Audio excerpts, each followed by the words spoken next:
All right, so it's 10 o'clock. We're just starting the process for all of you here in joining with us in the webinar. Welcome. And as people start joining in, I will invite you all to say hello and make this an interactive place. Go ahead and ask any questions that you want, type any messages you want in the chat. If anything resonates with you, feel free to share with each other. My goal is to create a community of education and learning with each other. We have so much to offer for each other and learn from each other. And that's really my goal for today's webinar, is for you actually to see that how you're feeling is you're not alone, and also the tools and the information out there to support you. I'm also out on Facebook Live. This is my first time doing it, so I'm pretty excited getting this message out. So, all right, so today's topic is don't let adrenal fatigue impact your life. So, my name is Dr. Anna Lowe. I am the founder of Happy Health Institute. My goal is to share with you and the community ways to really learn and how to thrive and how to be happy, be healthy, and feel whole as a person with your mind, body, and soul. First of all, I welcome all of you joining today. Go ahead and type your name, where you're from, introduce yourself. Again, ask questions. Being interactive is the best part of a webinar. It makes sure that your questions are addressed.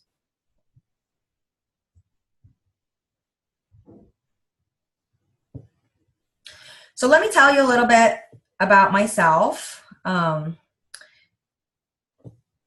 am a functional medicine doctor. I am an integrative medicine doctor with a family medicine background. I came to this topic through my own journey of healing. I myself actually have had very much an intimate relationship with being fatigued. And that really started off when I was in high school and college. I remember just coming home being wired and tired all the time, being sick a lot, being ill a lot, and just waking up exhausted, snoozing all the time. And even in college, it was always an issue. And then by the time I was in college, I had severe headaches, I had severe migraines and asthma, and it was just so bad that by the time I was a third year in college, I was just on all these different medications. And not only do they not help, I was going back every other week looking for a new addition. I was just so dedicated. I was a very hardworking patient, in a sense that I was doing everything that my doctor told me. I was taking all the tests.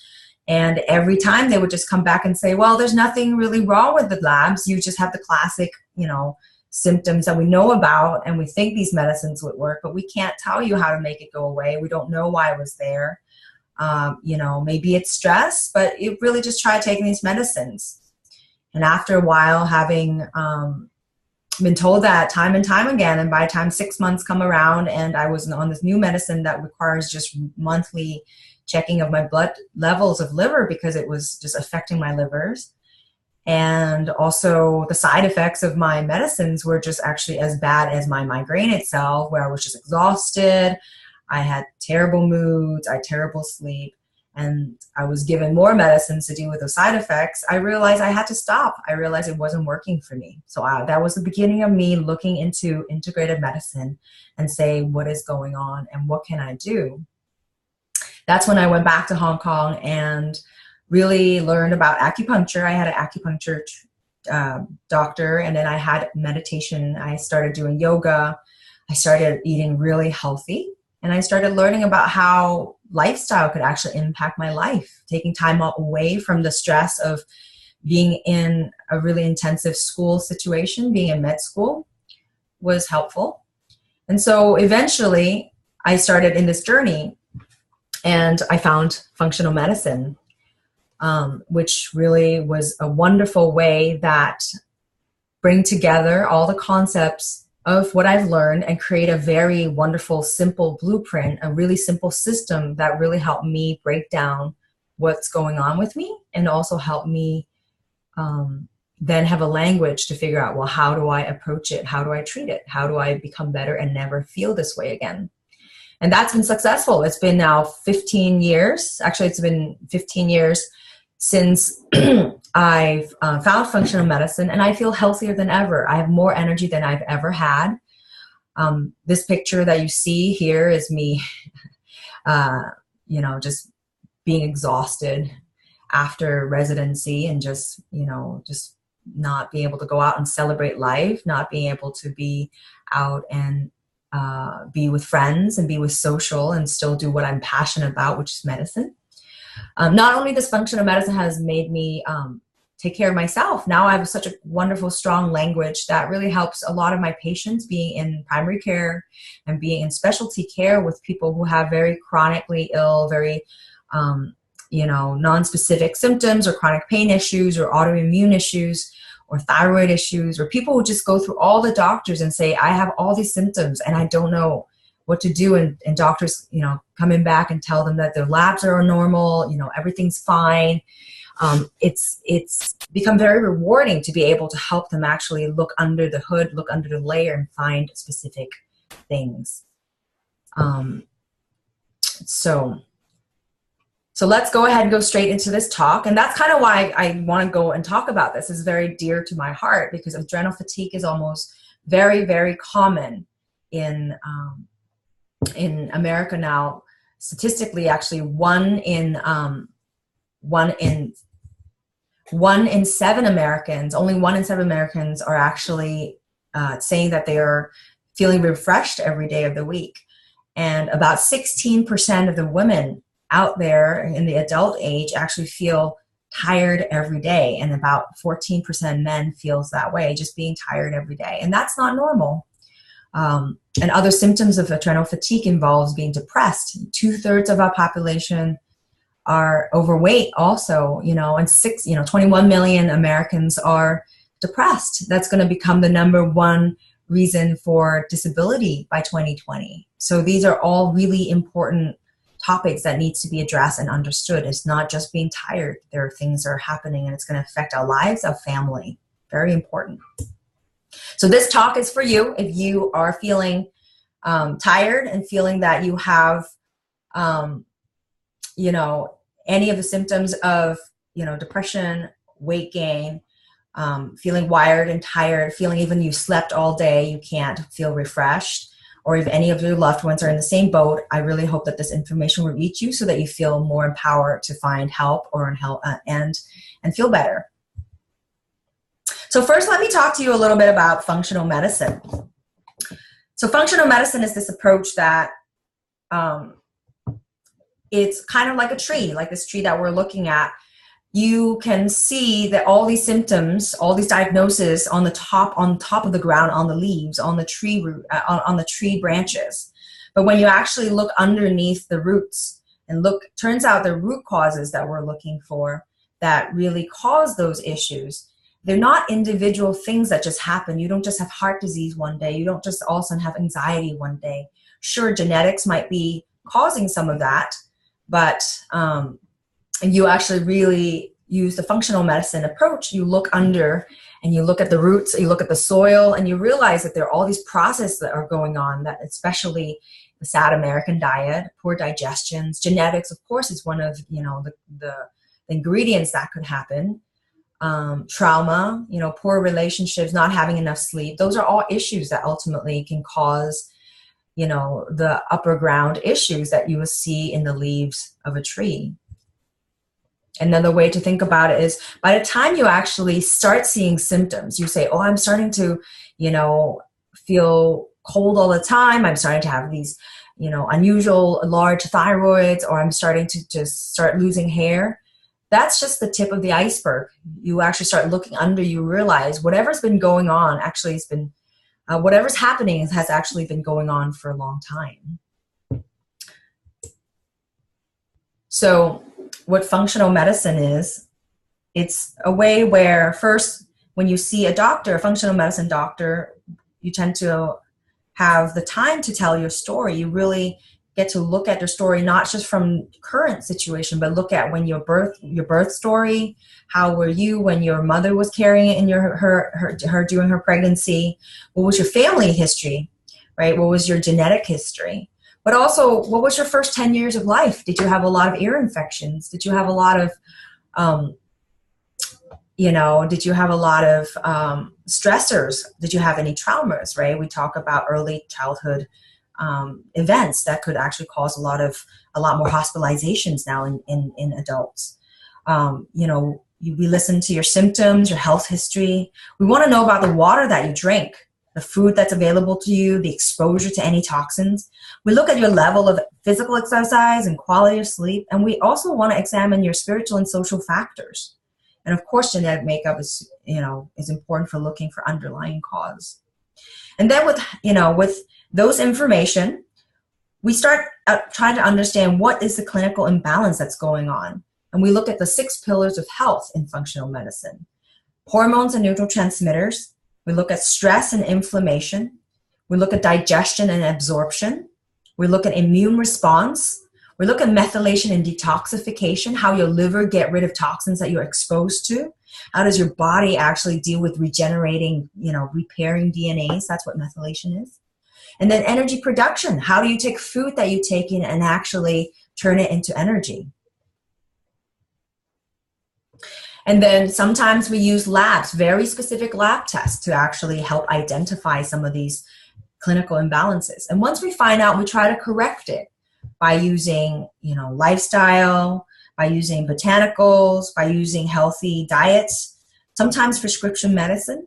And we also want to optimize your lifestyle, get you moving, get your stress to be under control. And then when we address and rebalance all these 6 pillars of health, we then improve your function of all your cells. And because your organs are made of millions of cells, you will start improving your organ health. And that will improve your systemic health, including your nervous system, your digestive system, and finally your whole state of health will then be well. And that's kind of the gist of functional medicine.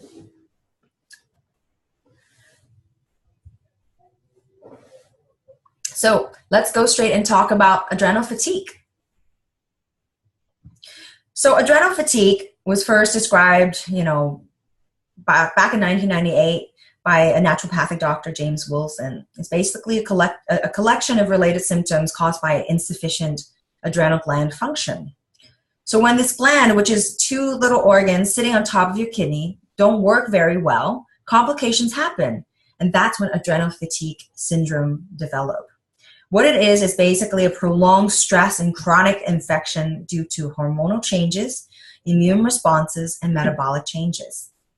So those people who have these symptoms usually feel very fatigued. They have trouble cognitively concentrating. They have memory issues. They have, a lot of times they also experience very strong food cravings, especially sugar cravings. So if any one of you are actually feeling any of these symptoms, feel free to just, chime in, say yes. Let me know if this is applying to you. So sleep also does not solve this exhaustion, and usually sleep does not actually solve this exhaustion. So a lot of people actually would say, I would sleep for 8 hours, 9 hours, 10 hours. I wake up, I still be exhausted, and I actually have to rely heavily on coffee, sugar, or stimulants to actually sustain energy throughout the day. However, that's super counterproductive to adrenal fatigue. But first of all, let's find out more about what do these adrenals do. So adrenals are, as I said, located right above your kidneys on both sides of your body, kind of in your belly cavity. They're made of 2 different parts, and they're both actually really important for making hormones. Hormones are something that goes and communicate with different parts of your body and your brain. So adrenal cortex is the inner part of this organ. It actually makes hormones such specifically as cortisol, which is essential for life. Cortisol works to regulate a metabolism, immunity, and also stress response. So imagine back in, the caveman time when you actually are a prey by a predator, when you actually see a lion coming in and they're about to attack you, your body would release lots of cortisol. And that's a natural response of what cortisol does. It survives. It helps you bring all your energy resources to the place so that you can survive, run fast, you can breathe well, your heart can pump well, but it actually also helps you ignore other things. But most importantly, it helps you survive, and so that you can run away from the threat. The other part of the adrenals is the adrenal medulla. It actually is the outer part of the adrenal gland, and it makes non-essential hormones. But it also, most importantly, makes some adrenaline, which you've heard is actually part of the fight or flight response of our nervous system. It also is very important for making sex hormones like estrogen, progesterones, and as well as other neurotransmitter brain communicators such as dopamine, which is so important for you to feel motivated, for you to be able to deal with addiction, for you to actually stay concentrated and focused. So when the proper production of these hormones are disrupted, the adrenals are not actually doing this job, that's when adrenal fatigue actually develops.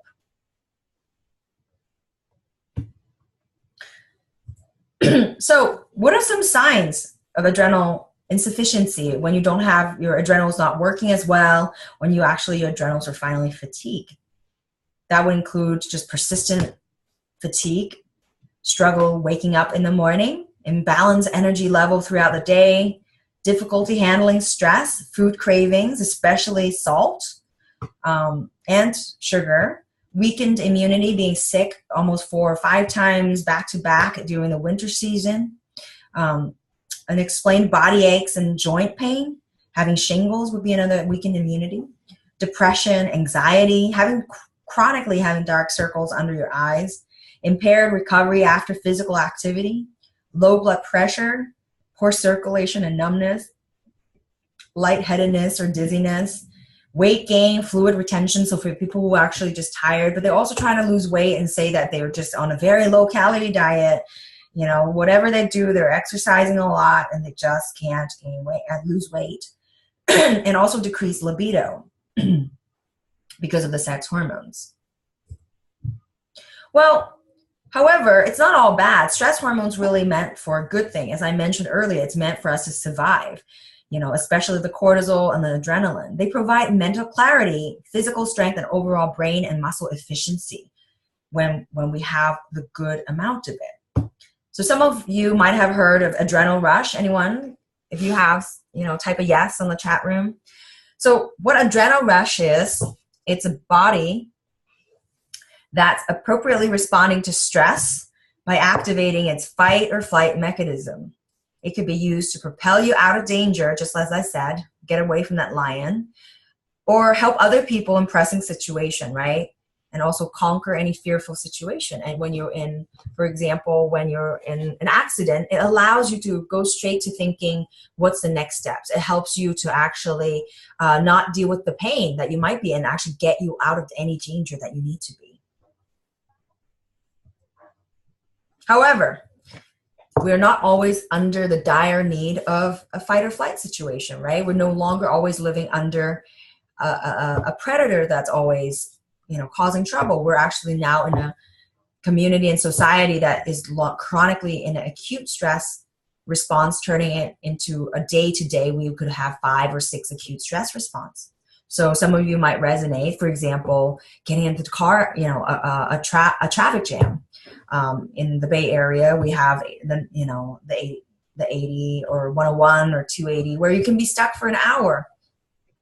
Or if you're called by your boss and saying, you know, I need to talk to you about your performance review. Just imagine your heart just dropping. Or the work that you've done and all of a sudden you just lost in your computer. You couldn't find it, you know, that everything just lost. Imagine that, how your body feels when you actually have these acute stressors. Public speaking for some is a very stressful scenario. Or actually for parents out there, having a very full plate, being able to deliver your job and have a screaming, you know, like toddler in the back of your car while you're trying to do all these other things in life can also create this chronic stress response. Well, stress can also be caused by other things outside of those, you know, emotional, situational things. It could be also from unresolved biomedical dysfunctions like infections, hormone imbalances. It could be from a nutrient-poor diet. A lot of American diet, our processed food, our food that doesn't have a lot of nutrient. I call it white food, white bread, white milk, you know, baked goods, white pasta, white rice, right? They don't have a lot of vital nutrients of plants, you know, and vitamins and minerals. That could be a stress when our body's thinking that we're actually starving of nutrients. Lack of sleep, stimulants, you know, being on caffeine or being on other, you know, things that are stimulating. Work-life balance, overtraining physically is actually another really big stressor. Emotional trauma is also another very big stressor. And the body's response to stress includes usually this cortisol, you know, jumping high up. You get a boost of energy. You also get this increase in blood sugar because your body thinks that you need to survive the situation. You need readily available energy source to go to the muscle so you can run. So you have this boost in blood sugar. And then it says, well, we don't care if you live long or not. So let's just kind of, you know, ignore the immune response. You don't have to fight any infections actively right now. And let's go ahead, break down any of your stored protein and carbohydrates so that we can get even more source. And so those mechanisms are for your acute survival. They don't really accommodate for your anti-aging, long life living kind of strategy. So as a result, you're more likely to get insulin resistance. You're more likely to get diabetes. Your fat distribution will be different. So you tend to not actually break down fat. People would say, I'm having a lot of belly fat no matter what I do. I can't get rid of my, you know, what my fat belly. Or you don't have a good immune response, or you start having muscle wasting, or you start having complications like especially your thyroid, small little organs. So let's talk a little bit more about the thyroid. So adrenal problems really does impact the thyroid by slowing the thyroid production. It specifically prevents us from making the kind of thyroid hormone that is what we use in the body. So if this thyroid hormone doesn't work properly, many of the common symptoms of adrenal fatigues are also present. They're similar. So you also will get fatigue, depression, you'll get cold hands and feet, you get weight gain, you get muscle aches, you get brain fog, you get low libido. Wait, that's all the same things as adrenal fatigue. So they're very similar and they're very tied together with each other. And sometimes they can be easily confused. So it's really important for people who have thyroid issue to address the adrenals, to look at what's going with the adrenals, and for people who have adrenal issues to look at the thyroid issue. You can't actually take care of just one without looking at the other. So now we're actually, because of that, we're seeing a lot of people with hypothyroid or hyperthyroid issues, especially the autoimmune version of it, Hashimoto's. But how incredible is that very commonly, thyroid issue is about 80% goes undetected in standard thyroid tests. Most of the time when you go to your doctor, you use they test for TSH, and they ignore other things. They ignore the other imbalances. And a lot of times TSH would come back normal. And the normal sense is because for the longest time when they develop, there's the debate for the longest time is that we're finding when they first decide what is the normal range, they took it from a population of people that we now figured out are probably not normal. So actually more people that they took from that normal range are actually having fatigue, exhaustion, they're just having some symptoms. But then they're not classifying them as abnormal. So as a result, we're saying people who are, feeling fine, not feeling fine, but then the numbers are actually, according to the normal range are actually not, turns out they're actually having thyroid issues. So you want a more comprehensive thyroid testing. So you want a free T3, you want a free T4, you want reverse T3, you want sex hormone binding globulin, leptin, tissue levels of thyroid, you want basal metabolic rate, you want all of these to actually kind of look together and say what's going on. This is a classic way of how functional medicine works. Once again, you don't just look at one thing, you want to look at how all of these things put together affect the body.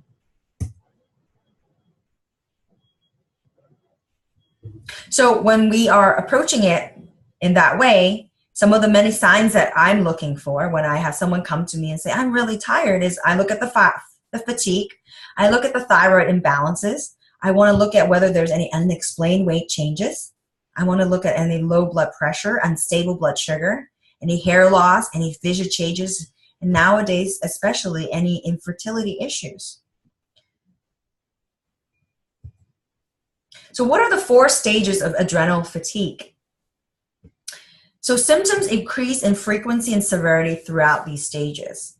So the phases start, there's basically 4. The first one starts with alarm reaction. And then there's resistance response. Stage 3 is adrenal exhaustion, and then stage 4 is adrenal fatigue. So alarm reaction, basically, it's when you start having the fight or flight response, when your body starts just giving high cortisol signals, when there's any first sign of saying, I'm reacting. It's a healthy response. It's very important for a body to actually give you that response.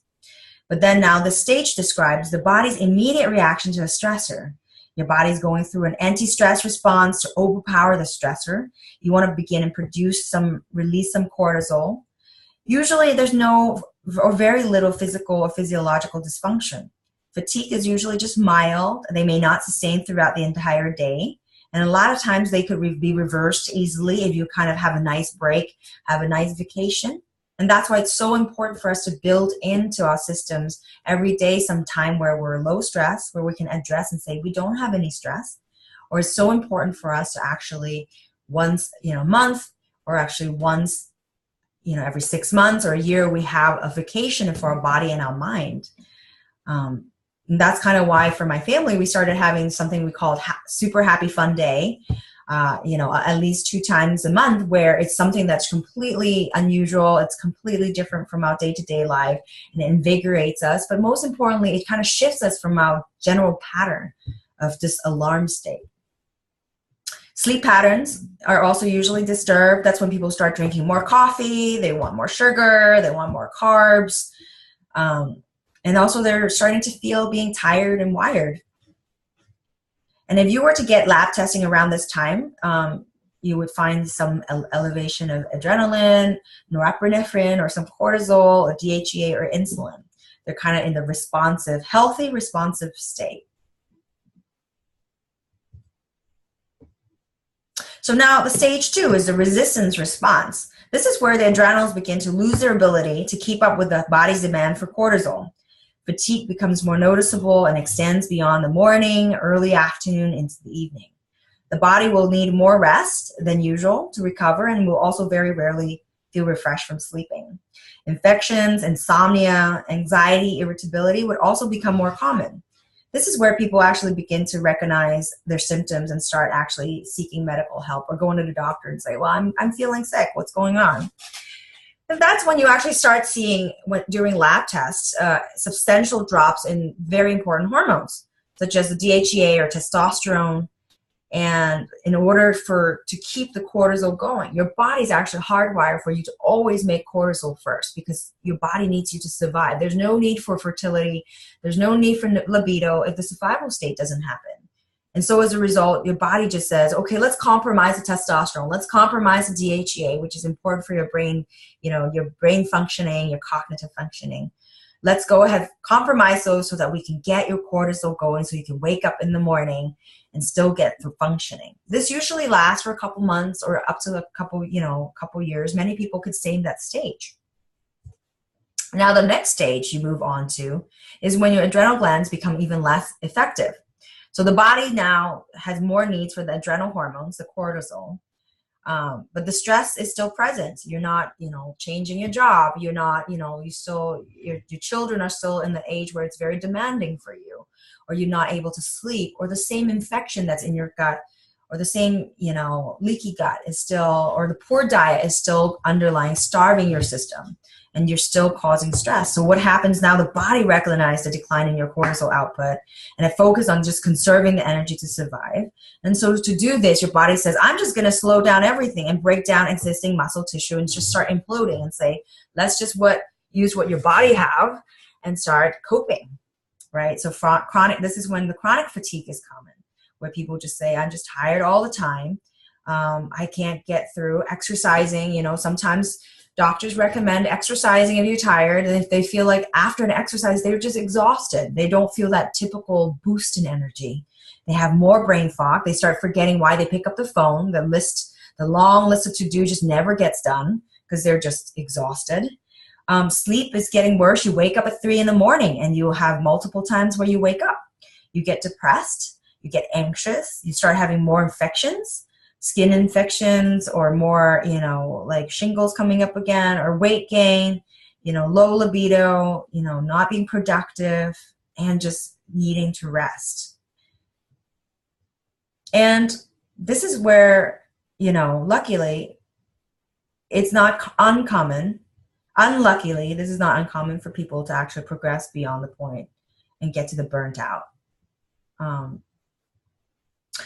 And that's what we're going to talk about next. And so in the adrenal fatigue stage, it's not the most, okay, sorry, I'm going to take it back. It is not the most common. So it's most people actually, when I see patients, a lot of them are actually in the stage 3 stage, and they could stay there for a long time.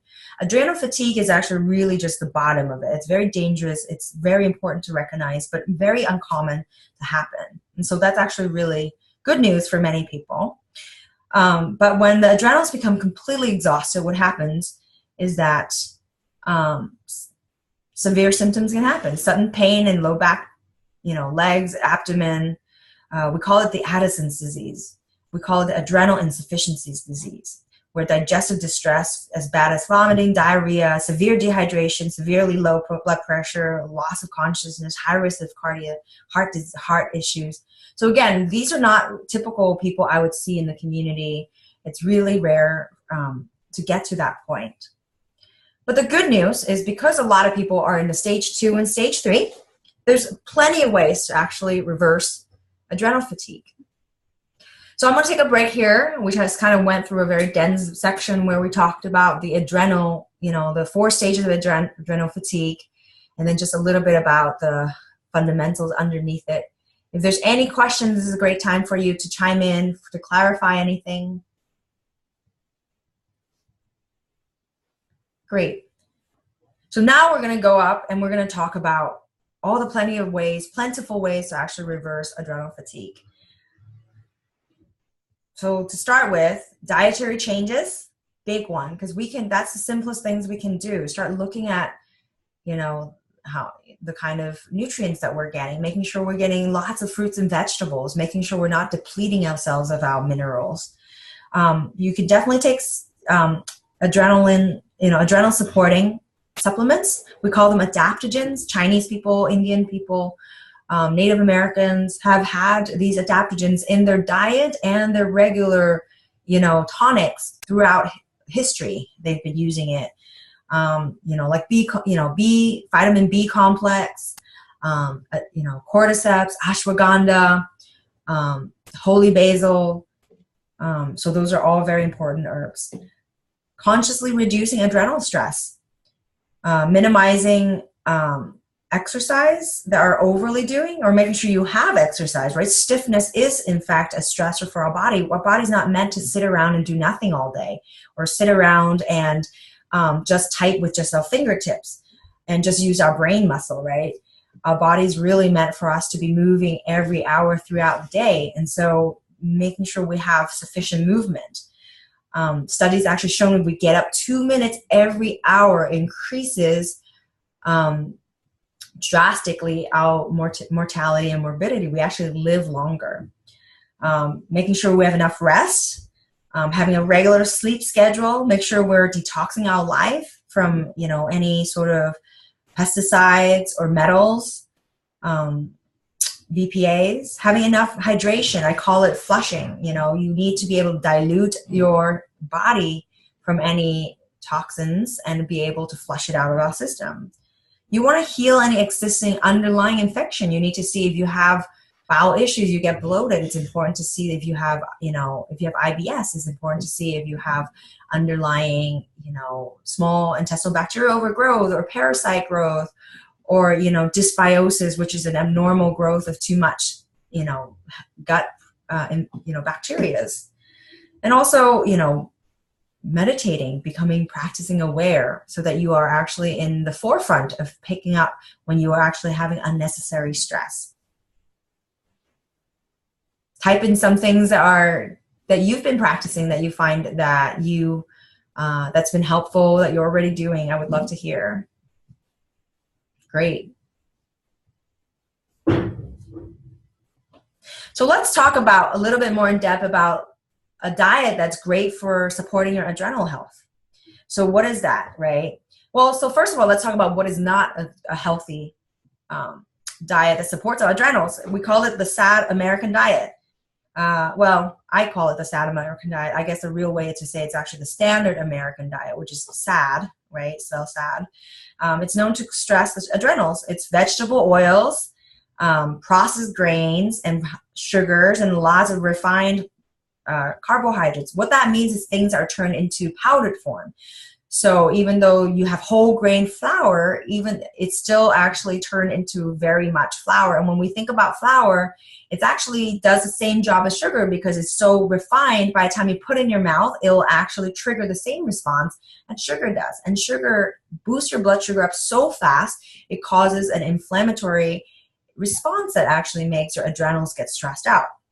But on the contrary, nutrient-dense diet, such as healthy fats, especially from plant, right? You see an avocado here, but coconut milk, coconut fat, nuts, seeds, also fibers, plant fibers, soluble and insoluble, like lots of blueberries, right? Lots of, green, dark leafy greens can all be very supportive of your adrenal health and also help reverse adrenal fatigue.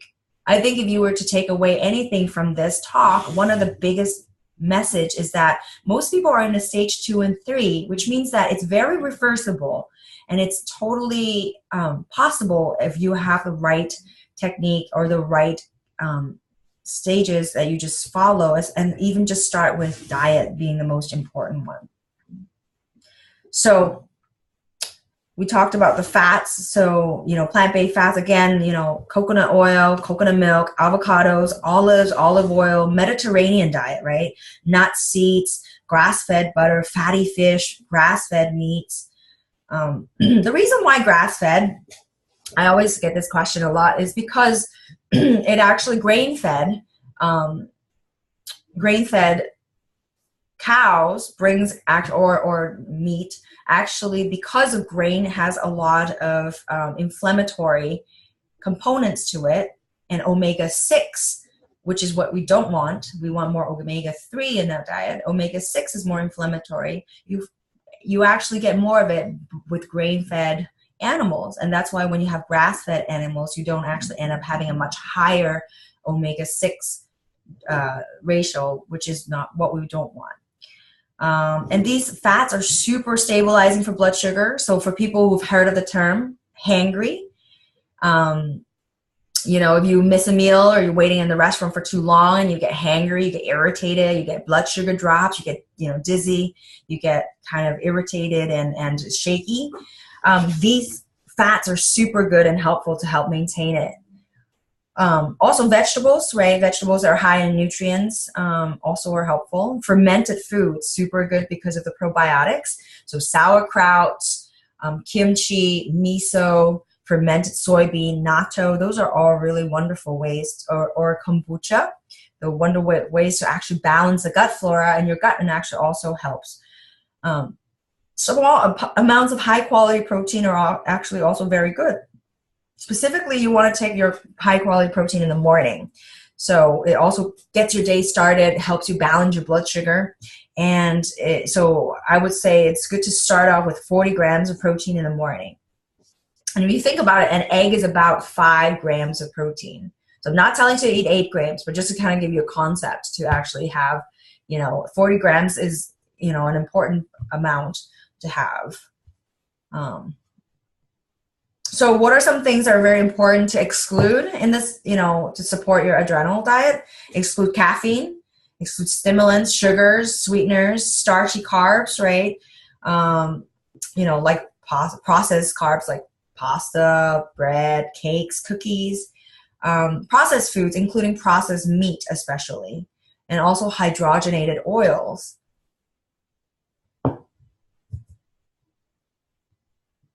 So what are some healthy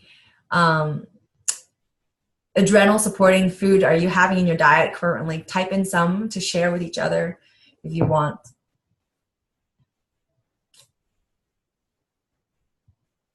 Great. Now let's talk about the role of blood sugar.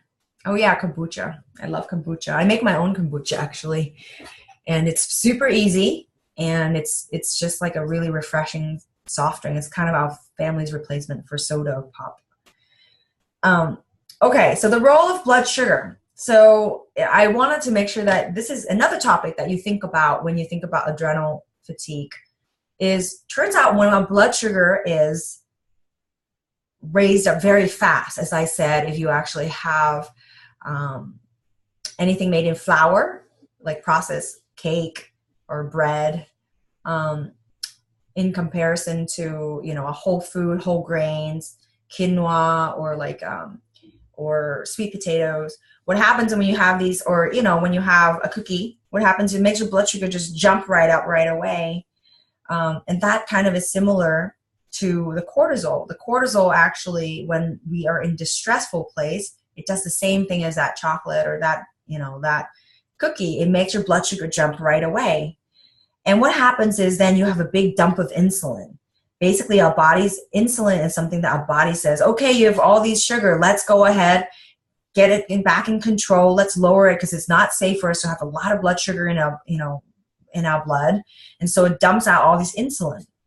The insulin, however, does this other thing. You see in this picture, the woman's, you know, grabbing her belly, her little belly fat. So insulin, what it does is that when you have all these extra insulin dump all the time, it actually tells your body to store extra glucose for later use.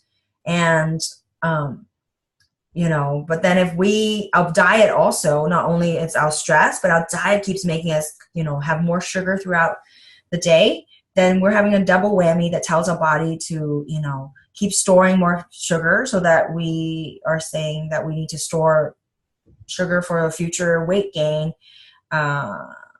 you know, sorry, for weight, you know, for the weight. So as a result, our body's just gaining weight. We're just saying, let's store the fat, let's store, you know, let's gain, you know, let's have you know, let's cause more back off. So this diet, back up. So the diet, basically what it does, it just gets us to store more fat, store more sugar in our system, and make us gain weight, gain these belly fat. And as a result, we have more inflammation, we can have more health complications. So it is actually really important for us to address the blood sugar. Another really important deficiency is actually vitamins and minerals. We would use up our vitamins, which are super important for antioxidant, for natural processes. We need B's to actually detox. We need B's for energy. We need C's for, you know, antioxidant to make sure our cell doesn't get rusty. We need D for all the immune responses in the body, you know, and so forth. E and A for skin and ears and eyes, immune responses. And we also need minerals. We need minerals for hormones. We need minerals for our bones development. And also very important for our gut health. And so it's super important to make sure that we have enough of it.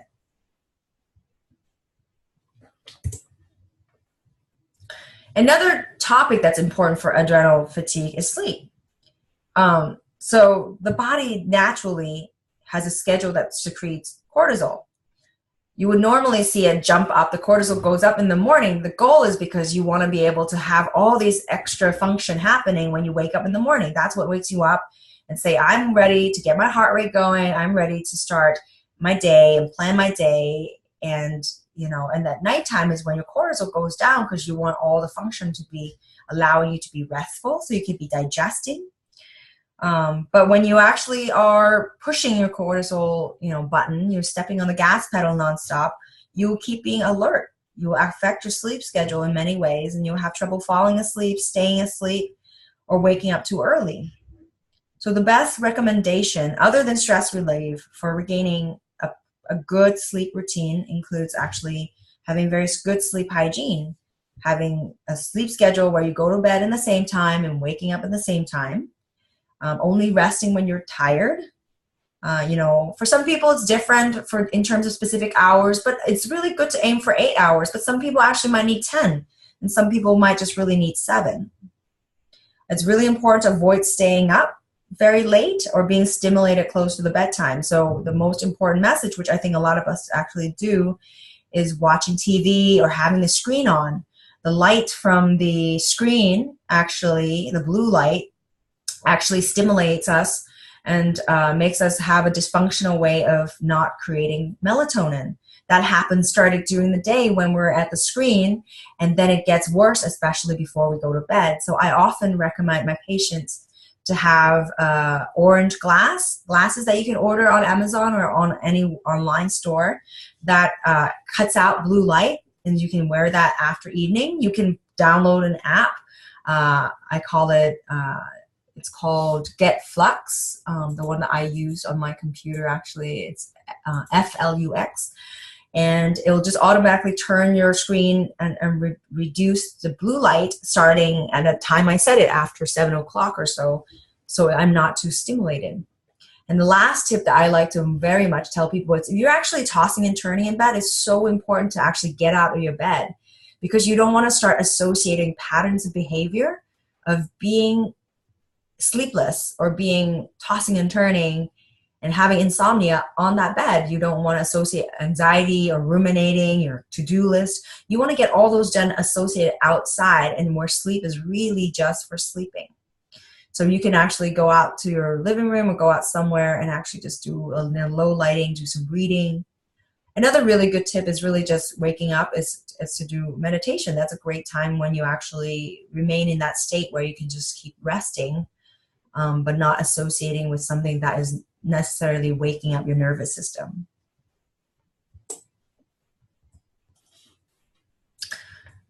Let's see. So now,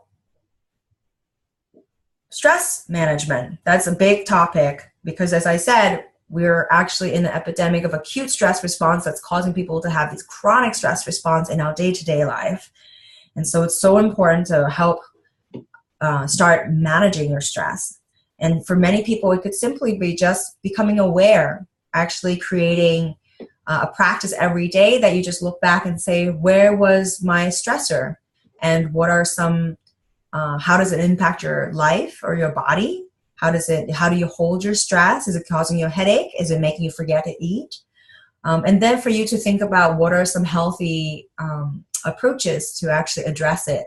You know, what's one healthy release? Is it to take a shower, or is it to drink a big glass of water at that moment? Is it to go for a 5-minute walk or get a massage? Is it, go exercise? It's so important to actually every day just spend a moment to kind of stay on top of becoming aware of what's happening. But other really good recommendations that I give my patients, including using essential oils. I love using lavender, which is really helpful for sleep. As I mentioned, practicing meditation. I teach Kundalini yoga, so I always give a lot of tip on my website, on my blogs about that, or on my YouTube videos.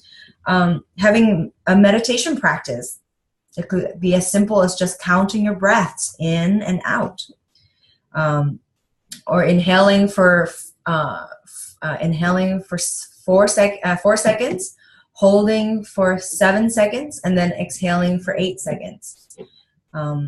That can be a very simple practice. I always use that for people who are trying to quit smoking, or who are trying to, before a stressful situation, kind of just to start just doing 3 or 5 of those breaths.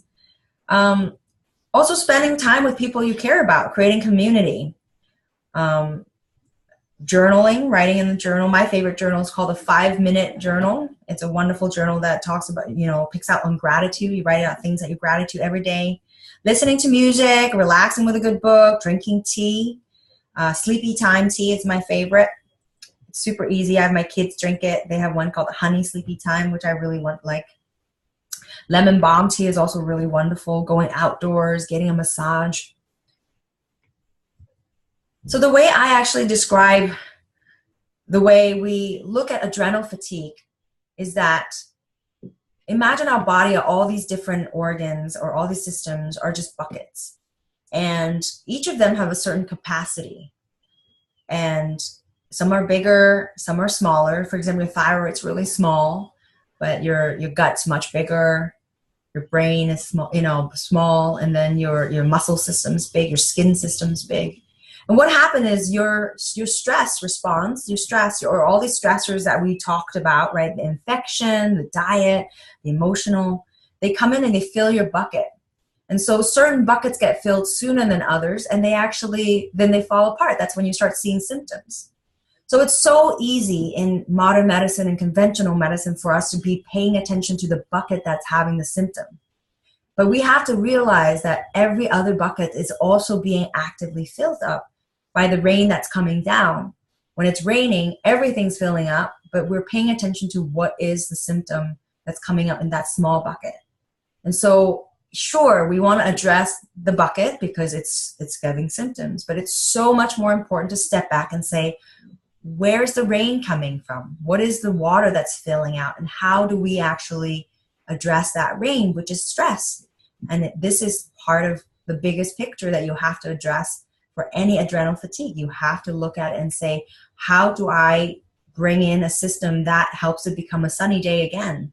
Because we could only just keep catching up if we're just trying to address all the buckets. So we're now 50 minutes in, and I hope that has been helpful information for you. I want to tell you about a case study because it's always easier when there's someone that you can hear about, someone specific. This is a patient from my practice. So she's a 52-year-old lawyer. She came to me initially just feeling exhausted and just depressed. She's on an antidepressant. And she's cold all the time. She can't concentrate at her work. She has a very high demanding job. She has a terrible IBS, which is most of the time she just constipated. She would take 4 days before she goes. And she'd get bloated all the time. And she's gained all this weight in the last 2 years. She has 3 kids. She works at a high impact job. But she loves her job. She's a very pleasant person that really, just generally likes what she does. She really has a good relationship with her family. And she's gone to her regular, her primary care doctor previously and had all her thyroids tested and all her basic, liver, kidney functions tested, and everything was fine. And she was, just told to go on her antidepressants, and she was having trouble sleeping. So she was put on, every now and then some sleeping medicine. And she gets sick every season because she says it's because her kids are in daycare and school. So she expects that, that's nothing surprising to her. And she's always on the plane and she's flying all the time. So she might be getting germs from that. And, but the resolution from her primary care doctor was to go exercise, build on her sleep hygiene, because all her hormones, they checked her, thyroid, they checked her, hormones, estrogen and testosterone, those were normal. And they told her because her mood, her tiredness might be because she's depressed, because she is having depressed symptoms. Maybe to help her sleep better and help her depressed symptoms is to start her on some antidepressants.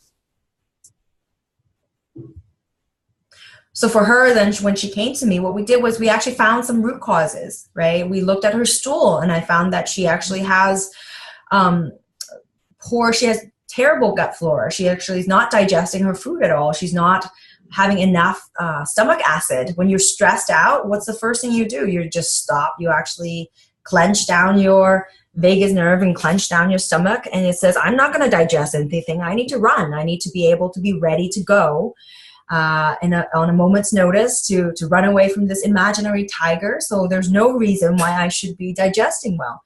So when you have all these digestion issues, your body have all this extra food stuck in your gut. And so it's just start fermenting and causing problems. So for her, she actually had a bacterial overgrowth.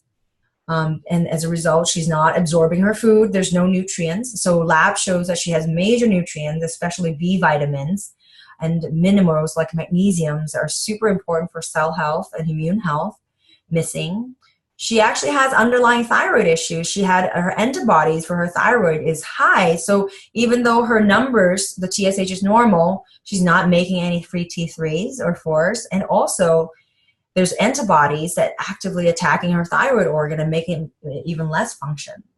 So We had her put her on an anti-inflammatory diet, a lot more fat, exactly what we talked about, more fat, more protein, a lot, like get rid of the refined carbs, get rid of the yo-yoing of the sugar, make sure she's not hungry, doesn't get hungry and feed herself a lot and starve. And then, again, take a big meal and have her work with a health coach, look into the stressors in her life, look at rebalancing, figure out the priority.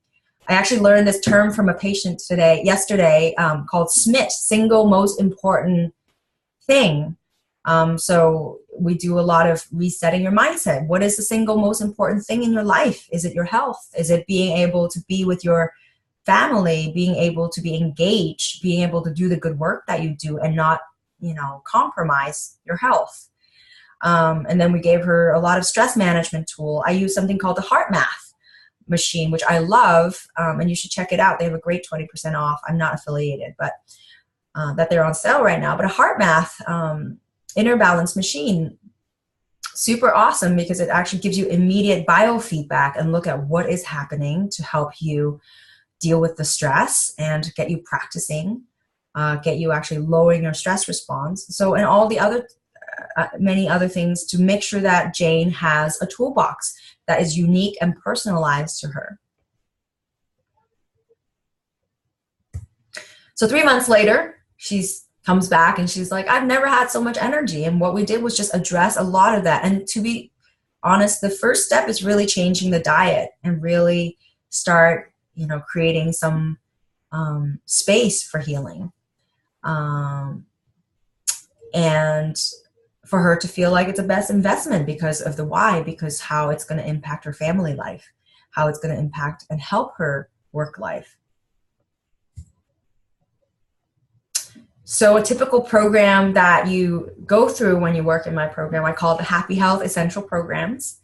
It's when patients come in and they have clinical appointments and they have health coach sessions. You get direct access to the clinician. You get to have a very clear medical case review with all the labs you've ever done, and then you get very targeted lab tests, specifically functional medicine oriented ones to address and look at what's going on based on the 6 pillars we talked about. You get lab summaries to explain what's going on. You get a personalized treatment plan, usually botanicals or supplements or diet. You get lifestyle plan that's specific to you. You get targeted nutritional therapy with meal planning. You get patient educational guide. You get a binder that really is educating. You get online learning that keeps coming to you, that are specific to you. And you get also online group visits. And usually any functional medicine practice, and also my practice, you'll find that it's really will speak to you if you actually just generally feeling stagnant with your health. And you know that you deserve better. You want to feel more energy. You want to feel more vital and have less symptoms. And you want to take back control of your health. You don't want to be told that, everything's fine, even though you don't feel fine. You want to know what's happening inside your body. You want to know what's under that iceberg, or what's under the hood, or what's under the roots. What's the soil what's the soil in your garden. And you're looking for a partnership. You're looking for someone who's there to coach you and kind of share with you the input and support you and take you, help you be accountable to yourself. And here are some testimonials for other people. But most importantly, I think the reason why I started doing more of these webinars is because I actually really want to share this message. I've now been doing this now for 5 years. In my private practice, but also been practicing functional integrative medicine for 10 years, is I really want this message that you don't have to be not ill. It does not have to be a disease. It's actually really important for us to know that the doctor of the future is actually you. It is about being able to be empowered, to have all the information so that you can feel like you can generate health yourself. You can generate health for your community and your family. And these are just a process that you can support each other with. And I'd love to be supporting you. So I'd love for you to join my Facebook community. It's the Happy Health Community. You can just type in Happy Health Community and join today, and you'll get lots of valuable information. I'm doing live, or my health coach is also doing live question and answer every week. to address any questions that people would have about diet, nutrition, health, adrenal fatigue. I'm going to be talking about gut and also cognitive health. I also have a wonderful video series that comes to your email. It's for 14 days worth of material, and it's what I also always send my patients learning before they come see me, because it covers such a very important base of how to get that fundamental health kick-started. So I'd love for you to sign up for it. It's analowmd.com. You can go to the website to join, or just analowmd.com/14 days to health. And if you feel like this is something that you want to pursue and you're in California, feel free to schedule a 15-minute phone consult with me, and you can just go to the website once again.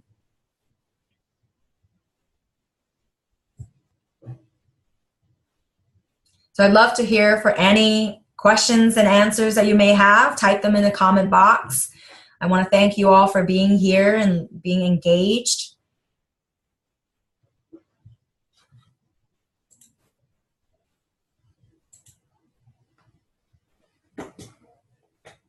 And it's good to see all the people who are here. I'm very grateful for your time here.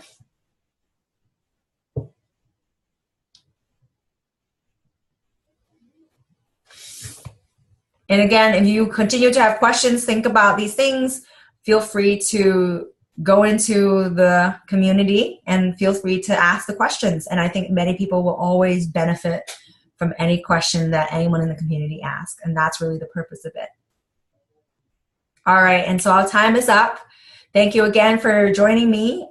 I'm going to have a talk coming up on thyroid and also on cognitive health, specifically around Alzheimer's prevention. That will be coming in the agenda, so stay tuned for that.